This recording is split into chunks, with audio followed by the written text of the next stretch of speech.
Hello students, welcome back my YouTube channel PCM by Govind sir. आप सभी का स्वागत है। आई होप आप सभी अच्छे होंगे, स्वस्थ होंगे, मस्त होंगे। हम लोग इसके पहले बेटा चर्चा कर चुके थे कूलाम के नियम की, ठीक है। और आज उसके आगे के टॉपिक पे हम लोग चर्चा करेंगे एप्सिलॉन नॉट का आंकिक मान, मात्रक तथा विमीय सूत्र, ठीक है। आप सभी बहुत स्वस्थ होंगे, मस्त होंगे, खुश होंगे। जहां तक है आप सब पढ़ के भी आए होंगे तो बेहतर ढंग से आप तैयारी कर रहे होंगे। बेटा हम एग्जाम की दृष्टि से आपको पढ़ा रहे हैं, जो टॉपिक्स आपके बोर्ड पेपर में आए हुए हैं बेटा हम उन्हीं को पढ़ा रहे हैं। चर्चा करते हैं बेटा एप्सिलॉन नॉट का आंकिक मान, मात्रक तथा विमीय सूत्र। एप्सिलॉन नॉट का आंकिक मान बेटा हम सबसे पहले जानते हैं 1/4 पाई एप्सिलॉन नॉट बराबर होता है 9 × 10⁹ ठीक है ना। हमको वैल्यू किसकी चाहिए बेटा? एप्सिलॉन नॉट की चाहिए। क्या हो जाएगा? एप्सिलॉन नॉट की हमको क्या चाहिए बेटा? वैल्यू चाहिए। ये पलट जाएगा, इसका तिरछा गुणा करेंगे बेटा। एप्सिलॉन नॉट इक्वल टू हो जाएगा 9 या अपॉन में आ जाएगा, ठीक है ना। देखो मैं स्टार्टिंग से तुमको एक बार फिर से बताता हूं। देखो हो क्या रहा है, ये आपका हो जाएगा 1/एप्सिलॉन नॉट इक्वल टू 4 पाई और गुणे 9 × 10⁹ बेटा 9, ठीक है ना। हमको एप्सिलॉन नॉट की वैल्यू चाहिए। किसकी वैल्यू चाहिए बेटा? एप्सिलॉन नॉट की। ये पलटेगी वैल्यू, हो जाएगा एप्सिलॉन नॉट बराबर 4 और देखो पलटेगी तो ये जो गुणे में है ये बटे में चला आएगा। तो यहां हो जाएगा 1/4 पाई का मान 3.14 गुणे 9 × 10⁹ ठीक है ना। इस पूरे वैल्यू को सॉल्व करते हैं तो जो वैल्यू आती है वो आती है 8.85 × 10⁻12, ठीक है ना। क्या आएगी सॉल्व करने पर? 8.85 × 10⁻12 कूलाम स्क्वायर प्रति न्यूटन मीटर स्क्वायर, ठीक है ना बेटा। ये किसकी वैल्यू आ गई? एप्सिलॉन नॉट का आंकिक मान। इसका मात्रक बेटा तो मैंने बगल में लिख दिया। इसका मात्रक जो होता है बेटा वो होता है कूलाम स्क्वायर प्रति न्यूटन मीटर स्क्वायर, ठीक है ना। इसके हम लोग अभी देखो हमने क्या कहा? एप्सिलॉन नॉट का आंकिक मान। एप्सिलॉन नॉट का जो बेटा आंकिक वैल्यू आती है, आंकिक मान आता है वो कितना आता है? आपका आता है एप्सिलॉन नॉट का आंकिक मान 8.85 × 10⁻12, ठीक है ना। कूलाम स्क्वायर प्रति न्यूटन मीटर स्क्वायर आता है। उसके बाद कूलाम स्क्वायर प्रति न्यूटन मीटर स्क्वायर हमारा क्या है? यही मात्रक हो गया इसका, ठीक है ना। अच्छा इसके विमीय सूत्र की बात करें बेटा तो इसका विमीय सूत्र क्या होता है? इसका जो विमीय सूत्र निकलता है बेटा ना वो इसके यमकेश पद्धति के मात्रक निकलता है। इसका यमकेश पद्धति में मात्रक क्या होता है बेटा? चाहे उससे निकाल लो। अच्छा इसका यमकेश पद्धति में मात्रक, यमकेश पद्धति में मात्रक, एमकेएस पद्धति में बेटा मात्रक क्या होता है इसका? तो मात्रक होता है किलोग्राम इनवर्स मीटर -3, ठीक है ना। और उसके बाद सेकंड की पावर 4 और एम्पियर की पावर 2। ये क्या होता है बेटा? इसका सीएमकेएस पद्धति में मात्रक होता है। अच्छा इसकी विमा की बात करूं अगर बेटा मैं, तो इसकी विमा इसके एमकेएस पद्धति के मात्रक के अकॉर्डिंग निकलती है। किलोग्राम को हम लोग किससे व्यक्त करते हैं बेटा? मॉस से। एम इनवर्स हो गया। विमीय सूत्र को हमेशा बड़े ब्रैकेट के कहां लिखते हैं बेटा? भीतर लिखते हैं, बड़े ब्रैकेट के अंदर लिखते हैं। ये हो गया। देखो केजी है, केजी इनवर्स को हम लोग क्या बोलते हैं? मॉस। इसका मात्रक है ये मॉस का मात्रक है। मॉस को हम लोग किससे लिखते हैं? मॉस इनवर्स हो गया। मीटर को हम लोग लेंथ से लिखते हैं, लेंथ की पावर -3। सेकंड को टी से लिखते हैं, टी की पावर 4। और जो हमारा एम्पियर है उसको हम लोग उसी से लिखते हैं, ए की पावर 2। ये इसके बेटा क्या आ गई? इसका विमीय सूत्र आ गया। क्लियर हुआ इतना बेटा? आई होप आप सबको इतना समझ आया होगा, ठीक है ना। आगे हम लोग बात करें बेटा और जो आता है तो इसके बाद का जो दूसरा टॉपिक है आपका जो एग्जाम में पूछा जाता है बेटा, इसके बाद वो आता है बहुल आवेशों पर बल, सच दैट अध्यारोपण का सिद्धांत बेटा, सच दैट अध्यारोपण का सिद्धांत। बहुल आवेशों के बीच बल और सच दैट बेटा क्या पूछा था कभी कभी? अध्यारोपण का सिद्धांत। मैं मानता हूं ना मेरे पास में दो बिंदु आवेश है। पहला बिंदु आवेश बेटा आपका क्या है? Q1 है। क्या बेटा? Q1 आपका पहला बिंदु आवेश बेटा है Q1। तो क्या होगा, Q1 पर Q2 के कारण बल लगेगा, बहुल आवेश है, बहुल आवेश में कौन कौन से, Q1 होगा, Q2 होगा, Q3 होगा, डॉट डॉट डॉट, इसी प्रकार से कितने होंगे, Qn तक होंगे। अभी क्या होगा बेटा, जब हम लोग बात करेंगे तो क्या होगा, आवेश Q2 द्वारा भी किस पे बल लगेगा बेटा, Q1 पर बल लग रहा है। आवेश Q2 द्वारा किस पर बल लग रहा है, Q1 पर बल लग रहा है। इसके बीच की दूरी क्या होगी, वेक्टर R1 2 होगी, ठीक है, वेक्टर R1 2 होगी। उसके बाद क्या लगाएगा, उसके बाद दूसरा आवेश जो आपका होगा, आवेश Q3 भी, आवेश Q3 भी क्या लगाएगा बेटा, किस पे बल, Q1 पे बल लगाएगा। इसके बीच की दूरी क्या होगी बेटा, वेक्टर R1 3 होगी, ठीक है ना। आपका क्या हुआ, आपके पास आवेश क्या है, Q1 है, Q1 पर बल किसके किसके कारण लगेगा, तो बहुल आवेश है ना, तो कई सारे बल लगेंगे। आपका आवेश 2 भी लगाएगा, आवेश 1 पर बल, आवेश 3 भी लगाएगा, आवेश 1 पर बल। ये सारे के सारे बल ना बेटा बारी बारी लगते हैं, एक एक करके लगेंगे। तो यहाँ पे एक एक करके बल लग रहा है। पहला कौन सा बल लग रहा है, Q2 लगा रहा है Q1 पे बल, इसके बीच की दूरी R1 2 हो गई। अब Q3 लगाया था Q1 पे बल, इसके बीच की दूरी क्या होगी बेटा, R1 3 हो गई। अब इसी तरह से कौन लगाएगा, इसी तरह से आपका जो बल है वो लगाएगा। मान लो आपका बिंदु O है, यहां से जो Q1 के बीच की दूरी है बेटा वो कितनी है, Q1 के बीच की दूरी आपकी है। अब देखो यहां पे क्या होगा, ये जो आपका Q2 है, Q2 के अलावा भी एक आवेश ऐसा आएगा, इसका नाम होगा क्या बेटा, Qn। क्या नाम होगा इसका, इसका नाम होगा Qn। Qn भी क्या लगाएगा बेटा, बल लगाएगा। Qn भी क्या लगाएगा, बल लगाएगा। किस पर लगाएगा, आपके Q1 पर लगाएगा। यहाँ पे कौन सा आवेश है, Qn, तो यहाँ पे बल कौन सा लग रहा है, वेक्टर R1 n लग रहा है। इतनी बात क्लियर हुई, कोई दिक्कत आप लोग को, इतना समझ आया। अब जब बल ये लगा रहा है तो इस पे बल लगेगा वेक्टर F12, इधर बल लगेगा बेटा आपका, ये वाला जो बल लगेगा डट डट वाला, ये लगेगा बेटा वेक्टर F1n। और ये जो बल लग रहा है, ये बल लगेगा बेटा आपका, ये जो बल लग रहा है ये बल लगेगा आपका वेक्टर F13। इतना क्लियर हुआ। अब चलिए समझते हैं बहुल आवेशों के बीच अध्यारोपण का सिद्धांत क्या है।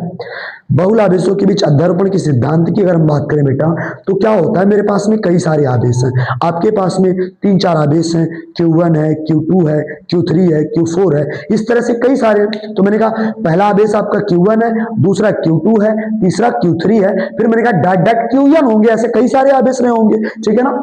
तो उस तरह की कंडीशन में बेटा हमने कहा ये सारे के सारे आवेश, ये सारे के सारे आवेश एक एक करके किस पे बल लगा रहे हैं बेटा, Q1 पर बल लगा रहे हैं। आवेश Q1 पर एक एक करके क्या लगा रहे हैं, ये बल लगा रहे हैं। और जब ये आवेश Q1 पर बल लगा रहे हैं, आवेश Q1 पर Q2 भी बल लगाएगा, Q3 भी बल लगाएगा, इसी तरह से और आवेश होंगे तो वे सारे के सारे आवेश बल लगाएंगे। Q2 जो बल लगा रहा है वो वेक्टर F12 लगा रहा है, Q1 जो बल लगा रहा है बेटा वो वेक्टर अभी देखो Q3 जो बल लगा रहा है वो वेक्टर F13 लगा रहा है, Qn जो बल लगा रहा है वो वेक्टर F1n लगा रहा है, ठीक है ना। बहुल आवेशों के बीच अध्यारोपण का सिद्धांत क्या होता है बेटा, तो यह होता है सिद्धांत कि यदि किसी निकाय में अनेक आवेश हो, यदि किसी निकाय में बेटा कितने आवेश हो, अनेक, निकाय में होता है समूह, ठीक है ना। यदि किसी निकाय में कई सारे आवेश हो, अनेक आवेश हो, तो उनमें से किसी एक आवेश पर अन्य सभी आवेशों के द्वारा क्या लगेगा बेटा, बल लगेगा। यदि किसी निकाय में अनेक आवेश हो तो उनमें से किसी एक आवेश पर अन्य सभी आवेशों के द्वारा क्या लगेगा, बल लगेगा। और जो बल लगेगा वो उन आवेशों द्वारा लगाए गए बलों के वेक्टर योग के क्या होता है बेटा, बराबर होता है, ठीक है ना। तो यदि किसी निकाय में अनेक आवेश हैं, यदि किसी निकाय में अनेक आवेश हैं तो उनमें से किसी एक आवेश पर अन्य सभी आवेशों के कारण लगने वाला बल, अन्य सभी आवेशों के कारण लगने वाला बल उस आवेश पर लगे बलों के वेक्टर योग के क्या होता है बेटा, बराबर होता है। सदिश योग के क्या होता है, बराबर होता है। जो इन आवेशों द्वारा इस आवेश पर एक एक करके लगाया जाता है, इसे ही हम लोग कहते हैं अध्यारोपण का सिद्धांत। इतनी बात क्लियर हुई। यदि किसी निकाय में बेटा अनेक आवेश हैं, यदि किसी निकाय में बहुत सारे आवेश हैं, तो उनमें से किसी एक आवेश पर अन्य सभी आवेशों द्वारा एक एक करके बल लगता है। जैसे एग्जांपल Q1 है, Q2 भी इस पे बल लगा रहा है F12, Q3 भी इस पे बल लगा रहा है F13, Qn भी इस पे बल लगा रहा है F1n, ये सारे आवेश बल लगा रहे हैं। और इनका जो बल है, इसका जो सदिश योग होगा, इसका जो वेक्टर योग होगा, वो उस आवेश पर लगे बलों के बराबर होगा। इतनी बात क्लियर हुई। जब जो इनका सदिश योग है उस बल पर या उस आवेश पर लगे बलों के सदिश योग के बराबर होगा, तो ये सारे आवेश एक एक करके बल लगाएंगे, एक एक करके बल लगाएंगे। Q2 आएगा Q1 पर बल लगाएगा, Q3 आएगा Q1 पर बल लगाएगा, Qn आएगा Q1 पर बल लगाएगा। और जब ये सारे आवेश एक एक करके इस पर बल लगाते हैं, तो इसका जो सदिश योग होगा वो कुल बलों के योग के क्या होगा बेटा, बराबर होगा। इसे ही हम लोग कहते हैं क्या, इसे हम लोग कहते हैं अध्यारोपण का सिद्धांत। यदि किसी निकाय में अनेक आवेश हो तो उनमें से किसी एक आवेश पर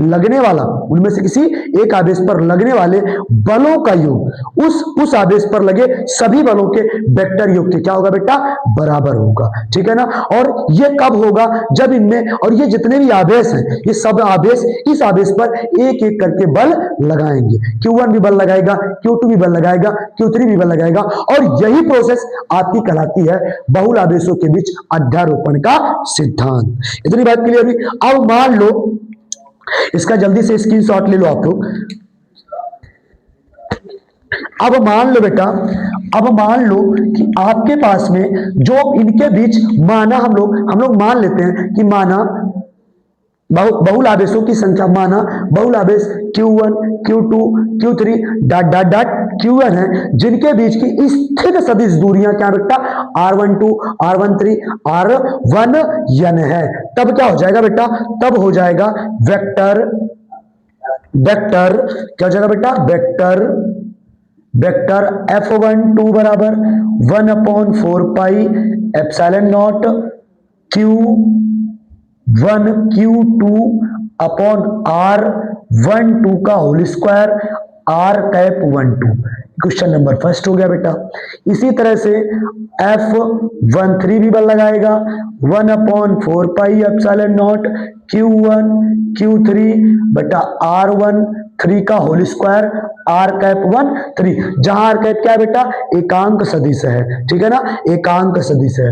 अभी हो गया समीकरण नंबर 2। हम लोग को एग्जाम की दृष्टि से पढ़नी है बेटा, तो थोड़ा सा तेज चलना है हम लोगों को, ताकि हम लोग सिलेबस को क्या कर सके बेटा, कवर कर सके। F1n भी हो जाएगा 1/4 pi epsilon not Q1 Qn बटा R1n का होल स्क्वायर R1n हो जाएगा। क्वेश्चन नंबर बेटा थर्ड आपका हो गया। तब आवेश Q1 पर परिणामी बल क्या होगा बेटा, आवेश Q1 पर परिणामी बल क्या होगा बेटा, आवेश Q1 पर परिणामी बल की बात करें तो जाएगा वेक्टर F बराबर vector F12 plus vector F13 plus vector dot dot dot F1n। इन सभी वेक्टरों को बेटा हम लोग रखते हैं अगर सबकी वैल्यू, तो यहाँ पे हो जाएगा क्या कॉमन है बेटा, Q/4 pi epsilon not common हो जाएगा। क्या बचेगा, Q1 Q2 बटा R12 स्क्वायर R12 प्लस इसी तरह से डॉट डॉट डॉट, ठीक है, प्लस डॉट डॉट डॉट, इसी तरह से हो जाएगा बेटा। सारी वैल्यू रख देनी है। इतनी बात क्लियर हुई। ये क्या है बेटा, ये आपका है बहुल आवेशों के बीच अध्यारोपण का सिद्धांत। आई होप आपको इतना क्लियर हुआ होगा। ठीक है ना। अगला जो आपके बोर्ड एग्जाम में आता है बेटा इस चैप्टर से, वो क्या आता है, वो आपका अगला जो बोर्ड एग्जाम में आता है इस चैप्टर से बेटा, वो क्या आता है, वो आता है आपका वैद्युत बल रेखा। वैद्युत बल रेखा किसे कहते हैं बेटा, तो वैद्युत बल रेखाएं वह काल्पनिक निष्कोण वक्र है। वैद्युत बल रेखाएं वह काल्पनिक निष्कोण वक्र है जो यह वक्र है जिस पर एक स्वतंत्र पृथक्कृत धनावेश चलता है। वैद्युत बल रेखा। अगला टॉपिक आपका बेटा वैद्युत बल रेखा।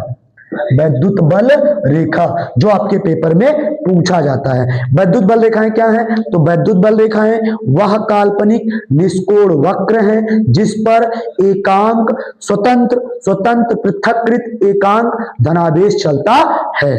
वैद्युत बल रेखाएं वह काल्पनिक निष्कोण वक्र है जिस पर एकांक पृथक्कृत स्वतंत्र एकांक पृथक्कृत धनावेश चलता है, ठीक है ना। और जो बल रेखा है, बल रेखा के किसी भी बिंदु पर खींची गई स्पर्श रेखा उस बिंदु पर लगने वाले बल की दिशा को प्रदर्शित करती है।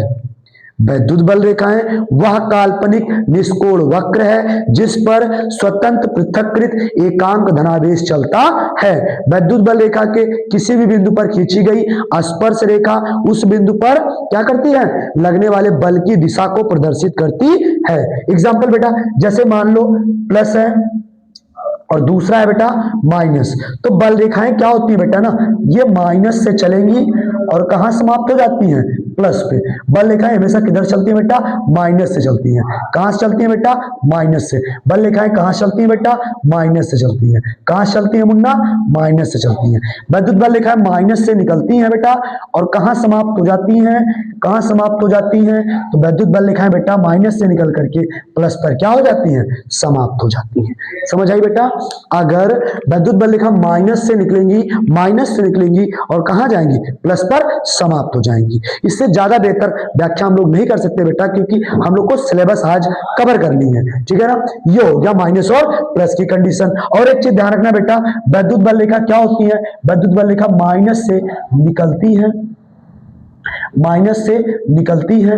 वैद्युत बल रेखाएं क्या होती है बेटा, माइनस से निकलती है। अच्छा, वैद्युत बल रेखाएं समाप्त कहां होती है, तो भैया प्लस में वैद्युत बल रेखाएं क्या करती है बेटा, प्लस में प्रवेश करती हैं। वैद्युत बल रेखाएं माइनस से निकलती हैं बेटा और प्लस में प्रवेश करती हैं, ठीक है ना। अच्छा, एक पॉइंट आपके मन में और चल रहा होगा, अगर दोनों सजातीय आवेश बेटा, तो सजातीय आवेश में बल रेखाएं एक दूसरे से क्या हो जाती है बेटा, प्रतिकर्षित हो जाती है। सजातीय आवेश में बल रेखाएं एक दूसरे से क्या हो जाती है बेटा, प्रतिकर्षित हो जाती हैं। इस पॉइंट पर जो होगा यहाँ उदासीन बिंदु पाया जाता है, अर्थात प्लस प्लस जब बल रेखाएं दोनों सेम चार्ज की हैं, जब एक दूसरे के सामने आएंगी तो ये इधर घूम जाएंगी और ये इधर घूम जाएंगी। इतनी बात क्लियर हुई।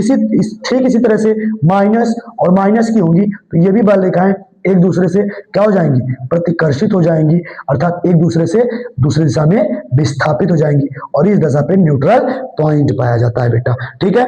आई होप इतना आपको समझ आया होगा, ठीक। तो वैद्युत बल रेखाएं क्या होती हैं बेटा, वैद्युत बल रेखाएं वह काल्पनिक निष्कोण वक्र होती हैं जिस पर एकांक स्वतंत्र पृथक्कृत धनावेश चलता है, ठीक है ना। वैद्युत बल रेखा के किसी भी बिंदु पर खींची गई, कहीं भी खींच दो, किसी बिंदु पर, यहां खींचो, यहां खींचो, यहां खींचो, कहीं भी, किसी भी वैद्युत बल रेखा के किसी भी बिंदु पर खींची गई स्पर्श रेखा उस बिंदु पर लगने वाले बल की दिशा को प्रदर्शित करता है। बल रेखाएं ऋणावेश से निकल करके धनावेश पर समाप्त हो जाती हैं, ठीक है बेटा।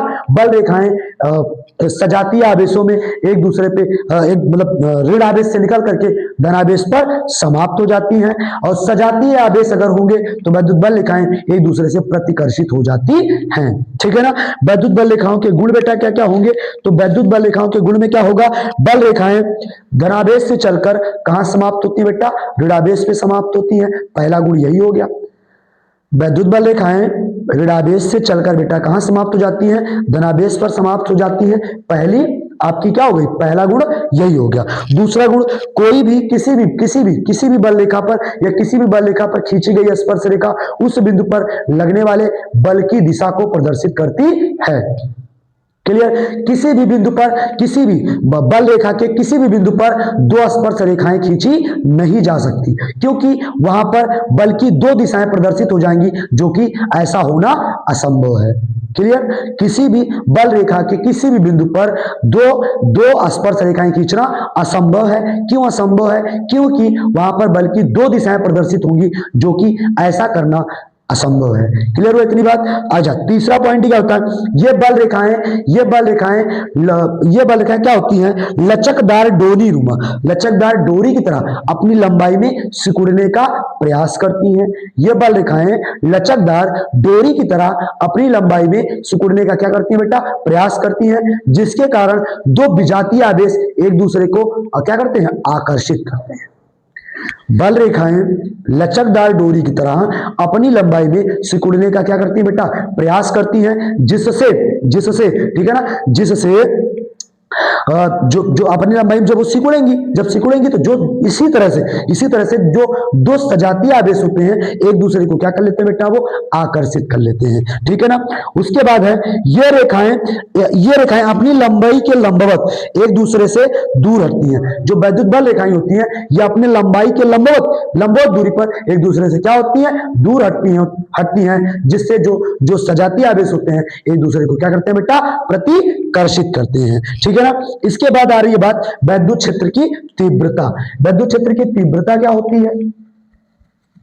वैद्युत क्षेत्र की तीव्रता, वैद्युत क्षेत्र की तीव्रता क्या होती है, हम लोग बात करने वाले हैं बेटा वैद्युत क्षेत्र की तीव्रता की। तो वैद्युत क्षेत्र की तीव्रता क्या होती है बेटा, वैद्युत क्षेत्र में स्थित एकांक धनावेश पर, वैद्युत क्षेत्र की तीव्रता की बात करें बेटा, वैद्युत क्षेत्र में कोई एकांक धनावेश है उस पर लगने वाले बल तथा उस क्षेत्र, वैद्युत क्षेत्र की तीव्रता क्या होती है बेटा, मान लो वैद्युत क्षेत्र में कोई एकांक धनावेश स्थित है, एकांक धनावेश है Q नॉट, वैद्युत क्षेत्र में स्थित एकांक धनावेश पर लगने वाले बल तथा उस आवेश के अनुपात को, देखो वैद्युत क्षेत्र की तीव्रता वैद्युत क्षेत्र में स्थित एकांक धनावेश पर लगने वाले बल तथा उस आवेश के अनुपात के बराबर होती है। वैद्युत क्षेत्र की तीव्रता बेटा क्या होती है, इसे हम लोग E से व्यक्त करते हैं।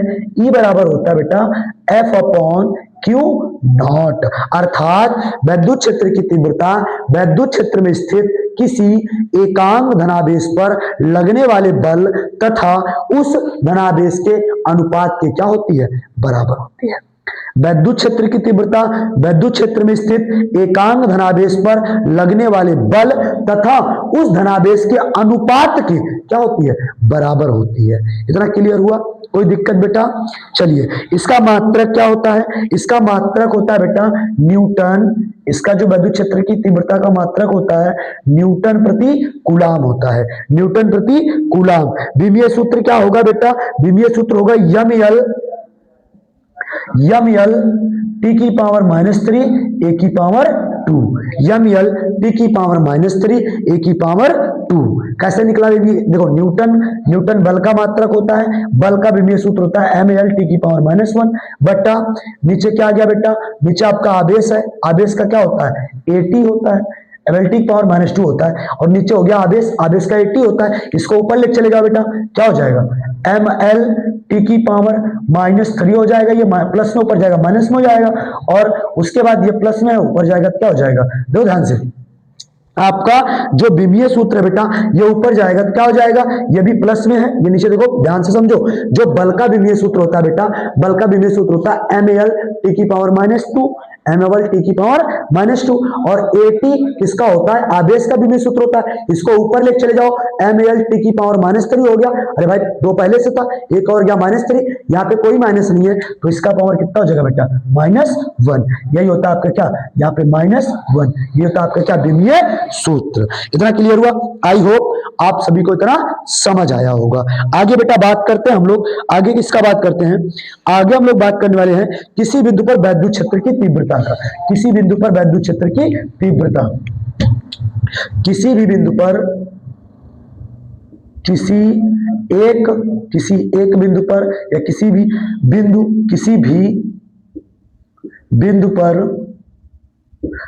पर वैद्युत क्षेत्र की तीव्रता, या आप ऐसे बोल सकते किसी भी बिंदु पर बिंदु आवेश, किसी बिंदु पर बिंदु आवेश के कारण वैद्युत क्षेत्र की तीव्रता। ठीक है बेटा, किसी भी बिंदु पर बिंदु आवेश का वैद्युत क्षेत्र की तीव्रता। मैं मानता हूं दो बिंदु आवेश हैं, कौन कौन से बेटा, पहले बिंदु आवेश, ये दो बिंदु आवेश हो गए, ये हो गया Q1 और ये हो गया मुन्ना Q2। ठीक है ना। आवेश Q1 Q2 एक दूसरे से कितनी दूरी पर है बेटा, मान लो R दूरी पर है। कितनी दूरी पर है बेटा, R दूरी पर। हमने माना दो बिंदु आवेश हैं Q1 और Q2 जो कि एक दूसरे से कितनी दूरी पर है बेटा, R दूरी पर है। ठीक है ना। अब हम लोग बात करें अगर, तो इस पर बल क्या लग रहा है बेटा, बल मान लो वेक्टर F लग रहा होगा। क्या लग रहा होगा, वेक्टर F लग रहा होगा। इस पर क्या लगेगा बेटा, बल लगेगा। और यहां पे बिंदु O मान लिया मैंने, क्या मान लिया बेटा, बिंदु O मान लिया। और यहां पर कोई अन्य बिंदु मान लो बिंदु P हो गया। मान लो बिंदु क्या हो गया बेटा, P हो गया। अब यहां पे Q1 Q2 आवेश ना मान के हम एक काम करते हैं, पहले आवेश को बेटा मान लेते हैं Q। क्या मान लेते हैं, Q। और दूसरे पर रख देते हैं परीक्षण आवेश। परीक्षण आवेश क्या होता है बेटा, तो परीक्षण आवेश एक काल्पनिक आवेश है, ये कल्पित आवेश है, इसका कोई वास्तविक मान नहीं होता है। इसे हम लोग जिस माध्यम में रखते हैं या जिस जगह पे रखते हैं उसी के मान को प्रदर्शित करता है। ठीक है ना।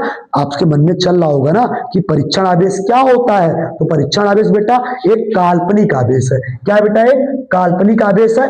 और इसको हम लोग क्या करते हैं ना, जहां भी रखते हैं ये उसी के मान को वास्तविक रूप में ग्रहण कर लेता, उसी के मान को प्रदर्शित करता है। माना मेरे पास में क्या था, दो बिंदु आवेश, मैंने पहले को Q माना और इससे R दूरी पर एक बिंदु पर क्या रख दिया, मैंने आवेश को रख दिया Q0। और इस पर क्या लग रहा है बेटा, बल लग रहा है। मैंने कहा माना आवेश Q, माना आवेश Q बिंदु O पर स्थित है, बिंदु O पर ऐसे माध्यम में स्थित है। ठीक है ना बेटा। माना आवेश Q बिंदु O पर ऐसे माध्यम में स्थित है जिसका परावैद्युतांक क्या है बेटा, K है। बिंदु O से R दूरी पर एक बिंदु P है जिस पर एकांक धन परीक्षण आवेश स्थित है। और इसी बिंदु P पर हमें क्या निकालना है, विद्युत क्षेत्र की तीव्रता ज्ञात करनी है। तब बेटा किसके, कूलाम के नियमानुसार। किसके नियम से, कूलाम के नियमानुसार। कूलाम के नियमानुसार। कूलाम के नियमानुसार क्या हो जाएगा बेटा, कूलाम के नियमानुसार क्या हो जाएगा, हो जाएगा F बराबर 1/4πε0 के Q इंटू Q0 बटा R स्क्वायर। समीकरण नंबर बेटा 1 हो गया। और तब हम जानते हैं कि हमारे पास, हम जानते हैं क्या जानते हैं बेटा, कि E बराबर होता है, वेक्टर E बराबर होता है vector F upon Q not. ठीक है ना। तब बिंदु P पर विद्युत क्षेत्र की तीव्रता भी लिख सकते हो। तब बिंदु P पर विद्युत क्षेत्र की तीव्रता क्या हो जाएगा बेटा, हम जानते हैं करके, वेक्टर E बराबर vector F upon Q not हो जाएगा। तो वेक्टर E बराबर वेक्टर F का मान 1/4πε0 के Q नॉट और पूरे का बेटा कितना हो जाएगा, Q नॉट। ठीक है ना। और इतने के पूरे का बेटा R स्क्वायर। Q नॉट से Q नॉट कैंसिल, क्या बचा बेटा, वेक्टर E बराबर 1/4πε0 के Q बेटा R स्क्वायर। ठीक है ना। अभी यदि ऐसा हो, यदि K बराबर क्या हो बेटा 1 हो, तब क्या हो जाएगा, वेक्टर E बराबर 1/4πε0 Q बटा R स्क्वायर। यही आपका क्या है, एक बिंदु पर विद्युत क्षेत्र की तीव्रता का सूत्र है। जल्दी से स्क्रीनशॉट ले लो इसका बेटा, जल्दी स्क्रीनशॉट आप लोग लीजिए, स्क्रीनशॉट लीजिए जल्दी बेटा, स्क्रीनशॉट आप लोग जल्द से जल्द ले लीजिए। हो गया बेटा। चलो अगला प्रश्न बेटा बोर्ड एग्जाम में क्या आने वाला है, अगला प्रश्न बोर्ड एग्जाम में जो आपके आने वाला है वो अगला प्रश्न कौन सा आने वाला है, अगला प्रश्न आपके बोर्ड एग्जाम में जो आएगा वो आएगा वैद्युत द्विध्रुव और वैद्युत द्विध्रुव आघूर्ण। वैद्युत द्विध्रुव और दूसरा वैद्युत द्विध्रुव आघूर्ण।